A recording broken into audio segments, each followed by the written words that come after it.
raqsdan keyin sahnamizda boshqacha kayfiyat sezilyapti. Imonaxon, to'g'ri aytasiz, lekin hozir meni yana bir do'stim chiqadi.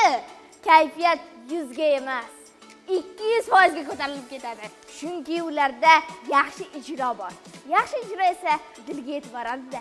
Navbatdagi ishtirokchimizning qo'shiqlarida ona yurtimizga bo'lgan mehr va iftixor aks etadi. Chunki O'zbekiston deb kuylaydilar. Kutib olishga tayyor bo'lsangiz, men ularni tanishtiraman. Demak, Namangan viloyati Kosonsoy tumanidagi 4-sonli bolalar musiqa va san'at maktabining estrada xonandaligi sinfi o'quvchisi Jahongir Sirojxonov, Ustozlari Arslon Sahadullayev, Zamira Qodirova.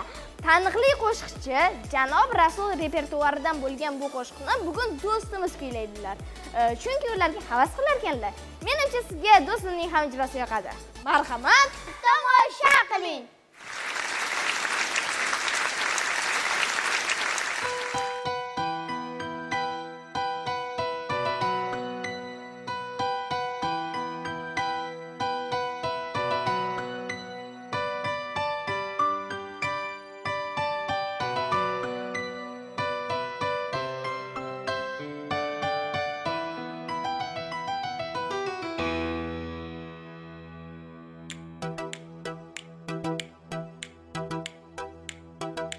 Salom xalqim, salom O'zbekistonim. O'zbek, turkman, qozoq, qora qalpog'im. Shu vatanni bizga meros qoldirgan. Salom mening ey ulug' bobolarim. Salom xalqim, salom O'zbekistonim.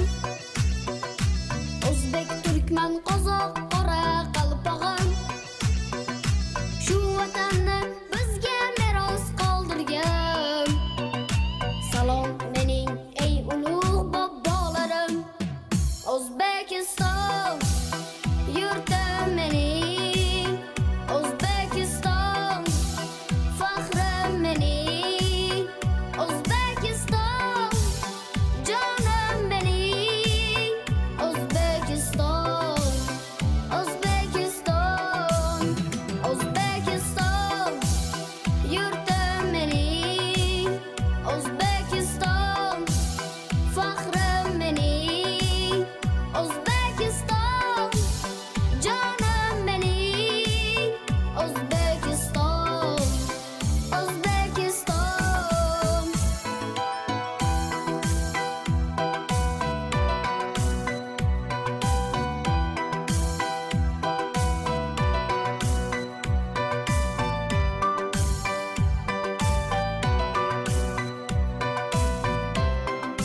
jannatim vatan o'zing shonu shuhrat shavkatim men uchun bu dunyodagi jannatim O'zbekiston yurtim mening O'zbekiston faxrim mening O'zbekiston jonim mening O'zbekiston O'zbekiston O'zbekiston yurtim mening O'zbekiston faxrim mening O'zbekiston jonim mening O'zbekiston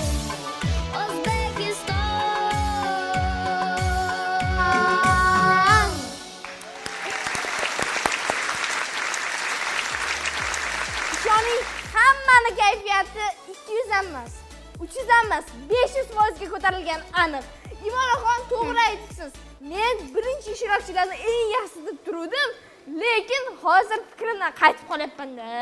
Men sizga nima dedim shuning uchun? Sheraz aka, To'g'ri aytasiz.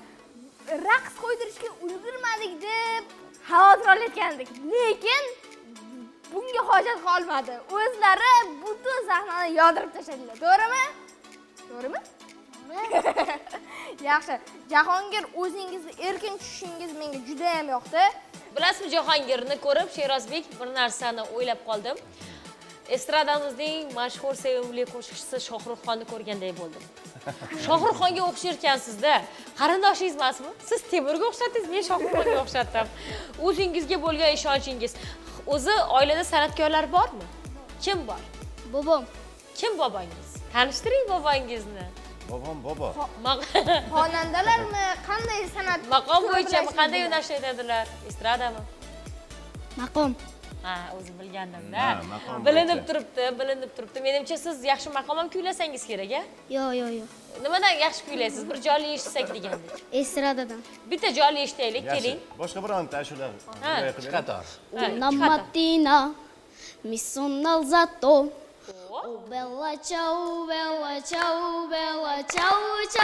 ciao una mattina mi sono alzato e ho trovato l'invasor oh partigiano portami via oh bella ciao partigiano portami via e mi sento di morire Jahongir, shunaqangi shirali ovozingiz bor ekan. Gap bo'lish mumkin emas. Biz sizni berilib raqslarga tushib ko'rayotganimizda Sherozbek keldilarda, Kumush opa bilasizmi, bir narsa bo'lgan dedi. Nima desam, shu paytgacha shu ko'rsatuvda dedi, hech qaysi ishtirokchi katta kuch bilan pastga tushmagan. Ya'ni Bu bolaga men sahnaning yuqori pallasida ijro qilishgan ekan. joydan pastga qibul olmagan, tushmagan. joydan qibul olmagan hayajondan dedilar. Sizni shunchalik erkin tutayotganingizni ko'rib hayratlanib qoldim. Bu birinchisi desam, birinchisi dedi. Shunday ekan, Rostdan, bu sahnada birinchisi, lekin juda ko'p sahnalarga chiqqanligi ma'lum. bo'lani. bilinib turibdi hattoki. O'sha san'atkorlar oilasidan ekanligingiz ham sezildi. Hozirgi ashulani juda yaxshi aytdi. Juda chiroyli, Jahongir, juda Barakalloh. chiroyli. Menga juda ma'qul keldingiz. Omad tilayman. Bitta savol-da, shunaqangi ijodkor zo'r bolani qayerdan topasizlar? Buni Kumush opa, bizni dasturimizda ijodkorlardan so'raysiz. Bizda mana shu ko'rsatuvimizda guruhi bor, Telegramda Bolajon show casting guruhi. O'sha yerda biz mana shunday zo'r ijrolarni, iste'dodlarni topamiz. Lekin yana bir narsani aytib o'tay. Aynan mana shu saralash paytida men Jahongir haqida bir ma'lumotni eshitib qolgan edim. Ko'rsatuvning ijodkorlari Jahongir haqida bir gap aytishgan edi. Xo'p, aytaymi Jahongir, nima deysiz? mayli Juda ham yoqib doymaladi aytishgan edi. Bu gaplari rost ekan. Necha yoshdasiz? 9 yoshdaman 9 yosh. Barakalla. Ijodlaringizga omad tilaymiz. Rahmat. Shohruxxondek sevimli bo'ling. Albatta. rahmat Hali oldinda yana ikkita ishtirokchimiz bor. Ular ham menimcha ijrolari sizga manzur keladi. Lekin navbatdagi ishtirokchilarimiz menga juda ham yoqadi. Endi keyinroq baho berarmiz, balki. Ijroingizdan ko'nglingiz to'ldimi? To'ldi. Bo'ldi. Biz xursandmiz. Rahmat. Jahongir, eng katta orzungiz nima? Botir Zokirovga, Farruh Zokirovga o'xshab yulduz bo'lish. Estrada yulduzi bo'lish. Orzularingizga erishing. Bo'ldi.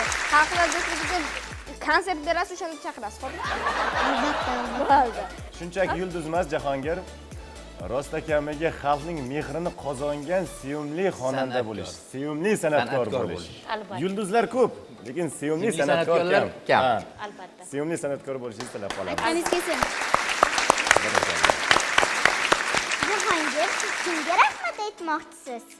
Meni mashinaga olib kelgan va meni qo'llab-quvvatlagan buvim, ya'ni Sahadullayev Arslonbek ustozim, Qodirova Zamira ustozimga kattakon rahmat aytmoqchiman.